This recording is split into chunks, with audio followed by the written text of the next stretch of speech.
Hi everybody, welcome to my channel. Today I'm going to make two mixed media cards. And I'm going to use the same stencil, but I'm going to do it using different techniques. So let's get started.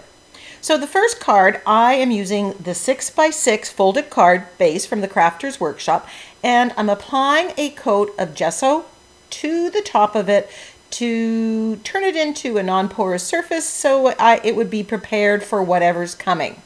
While that's drying, I grabbed a gel print that I love. It's got this teal, turquoise, aqua, and some gold and some waves, and I think it would be perfect for this sea-themed card. So I'm putting a coat of gel medium on my 5x7. This is just a cheapy Michaels multi-pack card base. And then I'm using the brayer to make sure I've got good adhesion. Using gel prints is a great way to jumpstart your background. It's already pretty much done. So don't forget to go through your stash and see what you can use. So I'm just checking, making sure that everything is glued down and perfectly adhered. And I'm putting them in these little pockets. That's to keep everything clean. And then I'm putting a coat of fluid matte medium on top to seal it, because I'm not exactly sure what I'm all going to put on here, but I want the paper protected and ready to take whatever. So this Shell Collection stencil, it's a slimline stencil from the Crafter's Workshop, has these beautiful shells on them. The sand dollar, the starfish, other shells. So I'm masking off parts that I don't want, and then I'm taping it down. So that's so that when I'm putting modeling paste through the stencil, it doesn't move on me. You can skip this step, but I like being extra sure that I'm going to get a good, clean stencil. So I'm using TCW's white modeling paste here, and I am applying it with this silicone brush. You saw me use the gel medium before with this. The silicone brush I've had for a while, and then I wasn't using it, so I just recently grabbed it, and I'm loving it for putting on modeling paste or stencil butters, which you're going to see me do in a minute. It works perfectly. You get nice, clean application. And there you can hopefully see it. It's white on white. Now, when you put gel medium or modeling paste through a stencil, you need to clean it. So I cleaned it, and now I'm going to apply this white pearl modeling, or not modeling paste, white pearl stencil butter from the Crafter's Workshop onto this card base. This is pearlescent, and it shimmers, and it's got a beautiful tone to it, and I thought would look good on this background. So again, I'm using my silicone brush to apply the stencil butter.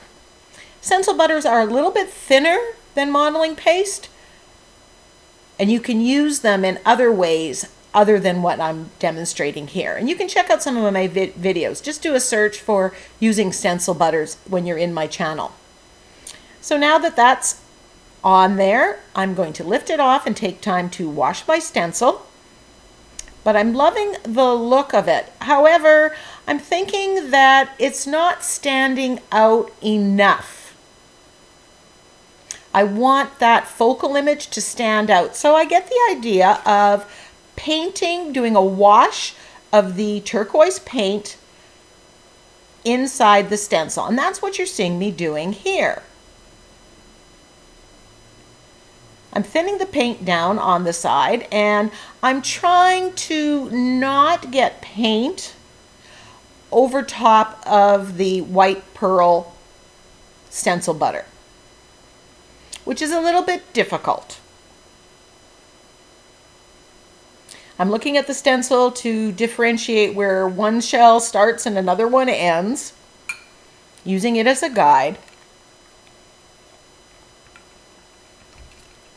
And just step by step painting out the area. And you can see how this really does make this focal image stencil stand out against the background. So this was the right call in my mind, but it is going to cost me a little extra work or redoing something.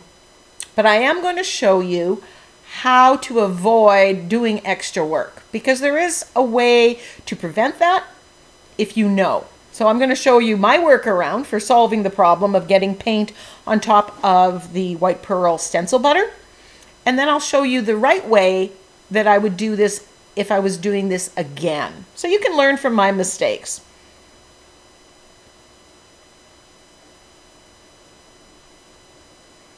So I'm just going in, doing a wash, and then coming in and adding another layer of paint if it's not dark enough. So right about now I realize that I am getting some of that aqua paint on the stencil butters. So I'm thinking, okay, how am I going to fix this? How am I going to fix this? And now I'm using the same turquoise and I'm just edging the page or the card with it. Adding a little bit more and, really thinking, okay, I need a workaround here because a lot of the stencil butter has been covered up.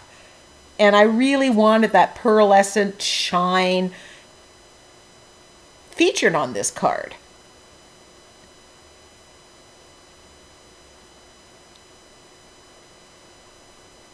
So here's what you should have done. Take your stencil and stencil with the color. In this case, it would have been that turquoise.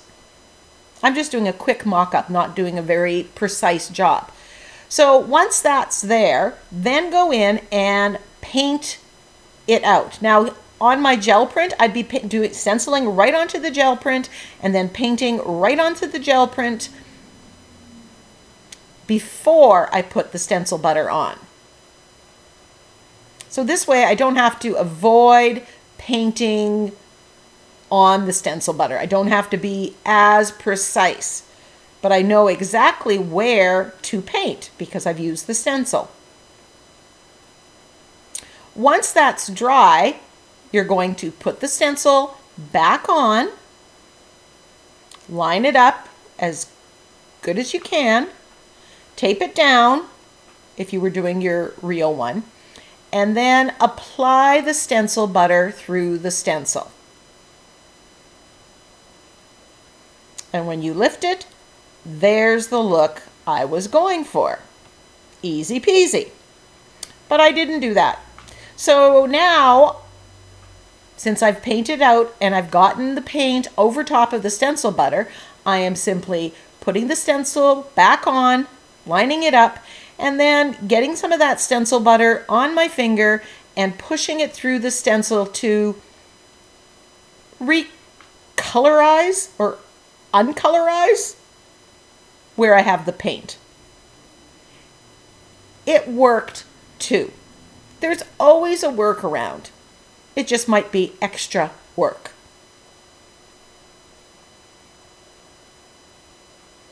I suppose you could have applied another coat of stencil butter with using the silicone brush or palette knife, but this worked. And there I have it. I've got the pearl butters, the pearl stencil butter, and the darkened focal image. Now I grabbed my Ocean Commotion sentiment pack. This is available for purchase. It's a digital download and you can get that at NinnysNapkins.com. There's a link in the description box below. And I grabbed the sentiment, Seize the Day. I cut off some of the excess white, kind of bubble cutting the sentiment, and then I'm going to play with the placement of it. As I'm looking at this now, it never occurred to me before now, I think I might have put the stencil in the middle and put the words underneath on this one. It's funny how you don't think of things in the moment, but when you videotape them, you get a different perspective. So I'm using my gel medium to glue down the sentiments.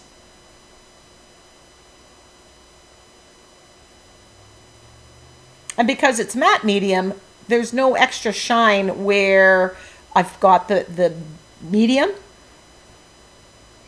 Now I'm edging with black.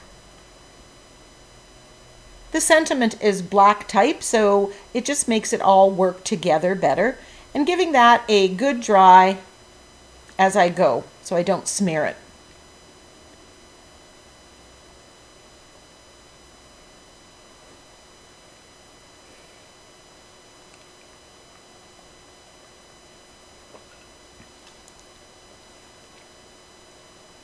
And then I'm doing a little bit of shading around the focal image stenciling.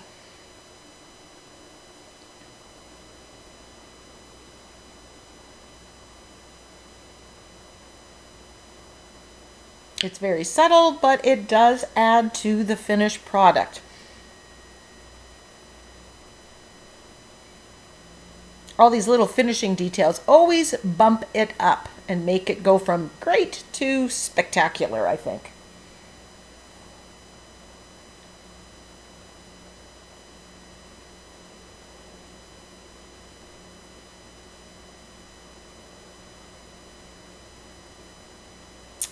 I splattered with black, just to add a little bit more black in there to make everything tie in. But you could omit that step if you're not a splatter type person. I wasn't for the longest time. Things change over time. Then I grab my black Posca pen and I'm doing some line work around the card. And you'll notice that I use my We Are Memory Makers corner punch to make the corners round. I like that look.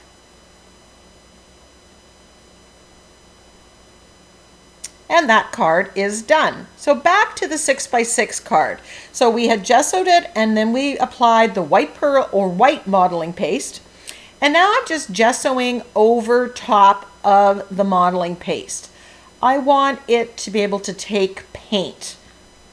So I'm just adding a layer of white gesso.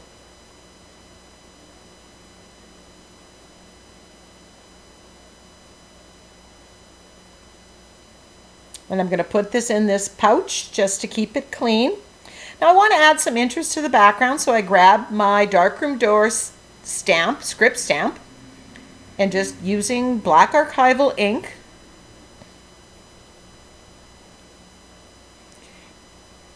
I'm going to give this a dry before I move to the next step. It dries pretty quick, but this drying it with the heat tool is a good step. Then I grab this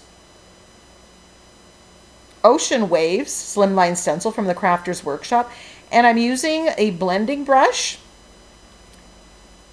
and archival ink. I kind of mixed up the stencil here, got it all tangled up. You got to be careful, learn from my mistakes. Flipping it over, I just want some of this wave motion in my background. And I really like the look of the waves that I've achieved here.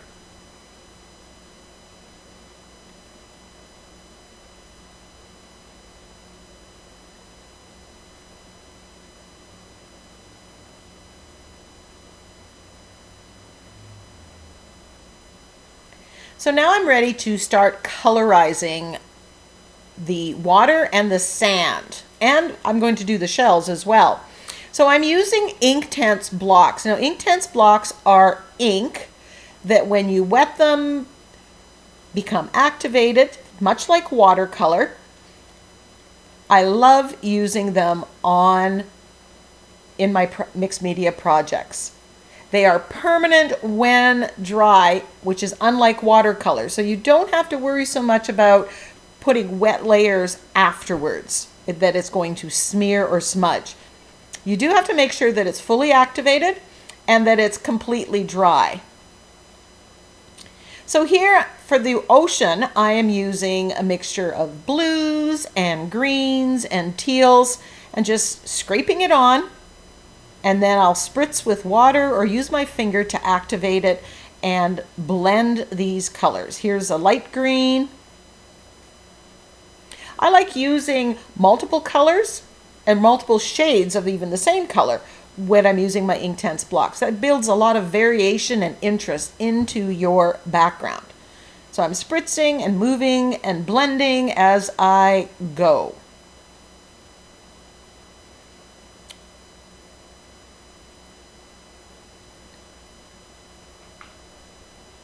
Adding more color, and after a while I'm going to let this dry or use the heat tool to dry it.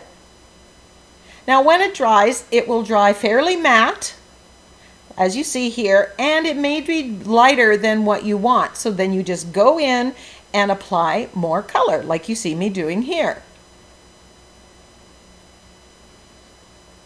I've scraped it on, now I've activated it with water in my finger, and there we go. Now as this is wet, I get the idea to use the salt technique. So while it's still fairly wet, I'm going to sprinkle some sea salt on it.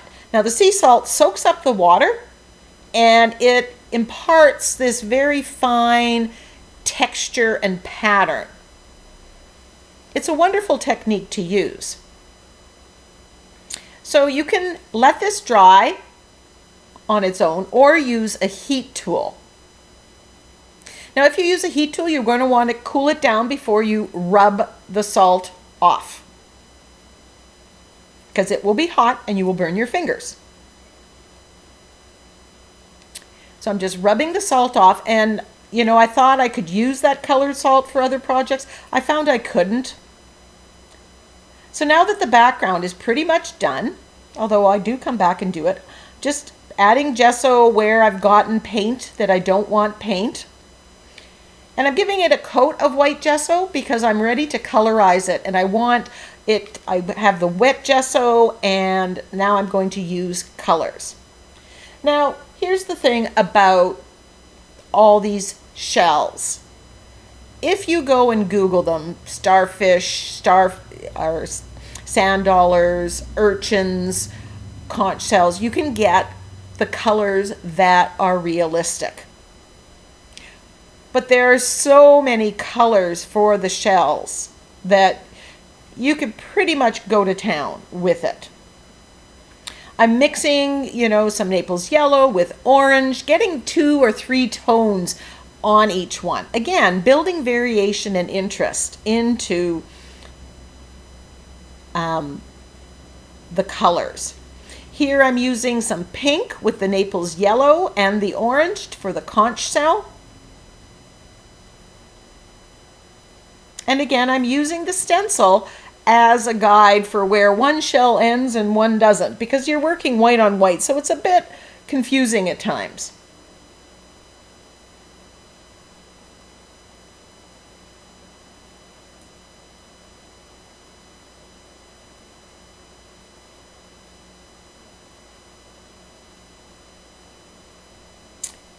For the sea urchin, I wanted a dark color, but I did not want black, so I used Prussian blue with white gesso.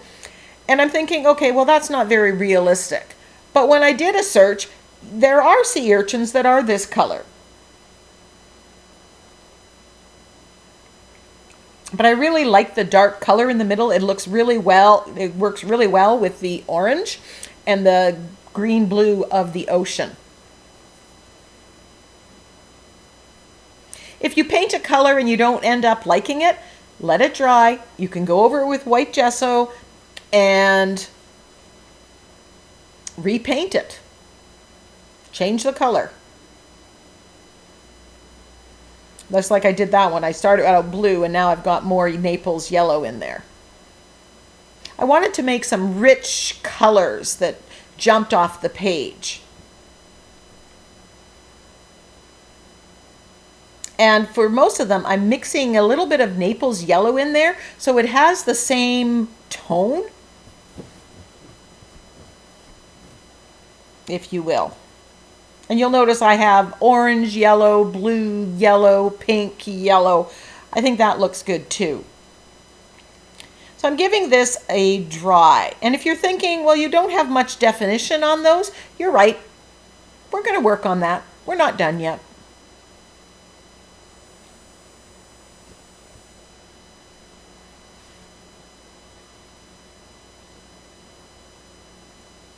So I used my script stamp here to put white on, and I wanted to lighten it up, but I would skip that step if I was doing it again, because I really liked the background before and I lost some of that patterning from the wave stenciling and the script and the assault technique. So here you see me putting the stencil back on, and I'm using black. Now I started with the Ranger blending foam and I switched to a makeup sponge. I found that that worked better to get the paint through the stencil pretty fine. So I'm just peeking underneath and I'm just giving it some black detail. This black is going only where the modeling paste was, on the high points, and it's going to outline all the shells. But I'm not done yet. In a few places I got a little too much black paint.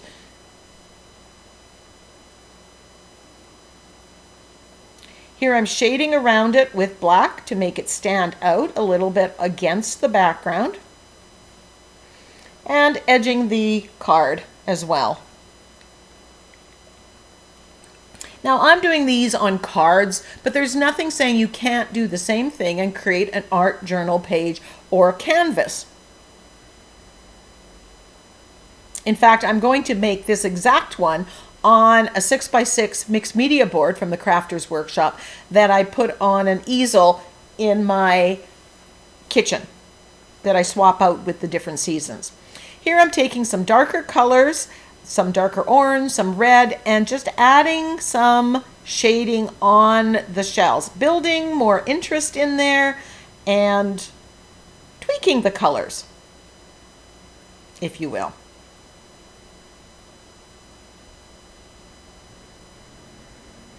This step really made it come alive, I think.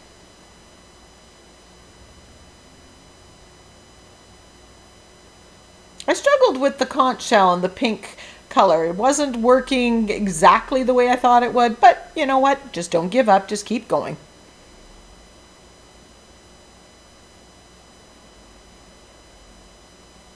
Then I'm grabbing a makeup sponge and some gold paint and just lightly rubbing it over top. Just adding that gold in there. This gets rid of some of the black that I thought was maybe a little too much, and added some bling.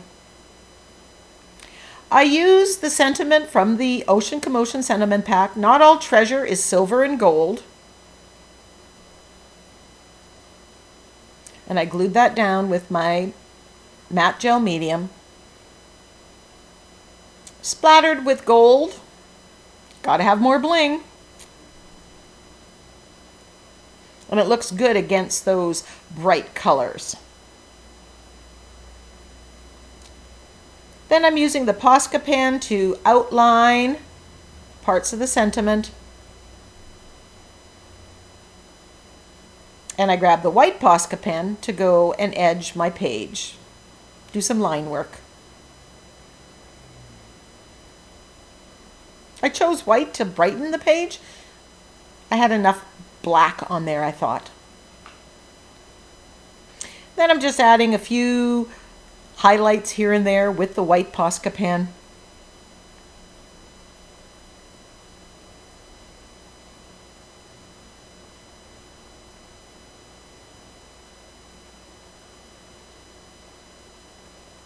So which card do you like best?